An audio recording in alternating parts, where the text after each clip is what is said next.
અંકલેશ્વરના રોયલ સનાતન ગ્રુપ દ્વારા કાપોદ્રા પાટિયા નજીક આવેલ લેન્સકાર્ટ કંપનીના શોરૂમ પર વિરોધ પ્રદર્શનનો કાર્યક્રમ યોજાયો હતો, જેમાં ગ્રુપના સભ્યો જોડાયા હતા. લેન્સકાર્ટ કંપનીના કેટલાક વિવાદાસ્પદ નિર્ણયોના કારણે સમગ્ર દેશમાં વિરોધ પ્રદર્શનો થઈ રહ્યા છે.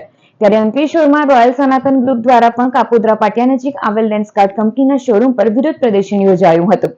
આ કાર્યક્રમ લેન્સકાર્ટ કંપની દ્વારા તેમના હિન્દુ કર્મચારીઓને તિલક, બિંદી, કલાવો અને અંગૂઠી જેવા ધાર્મિક પ્રતીકો પહેરીને આવવાની મંજૂરી ન હોવાના મુદ્દે વિરોધ રૂપે યોજાયો હતો, જેમાં લેન્સકાર્ટના કર્મચારીને તિલક લગાવવામાં આવ્યા હતા. શ્રી સનાતન સેવા સમિતિ રોયલ સનાતન ગ્રુપના પ્રતિનિધિઓએ જણાવ્યું કે તેઓ હંમેશા કાયદેસર અને શાંતિપૂર્ણ રીતે સમાજના હિતના મુદ્દાઓ ઉઠાવતા રહેશે અને આવનારા સમયમાં પણ આવા સામાજિક તથા ધાર્મિક વિષયો પર જાગૃતિ લાવતા રહેશે. लेंसकार्ट नाम की एक कंपनी है, इसने अपने गाइडलाइंस में हीटुओं को टारगेट करते हुए बिंदी ना लगाना, तिलक ना लगाना, हाथ में कलावा नहीं बांधना, अंगूठी नहीं करना, यहाँ तक कि जो है उन्होंने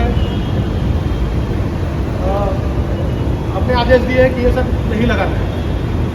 और साथ ही अन्य धर्म के लोगों को खाली क्या छोटा करना, ये नहीं कि नहीं पहनना है, खाली छोटा पहनना, इतनी खाली गाइडलाइन दी गई.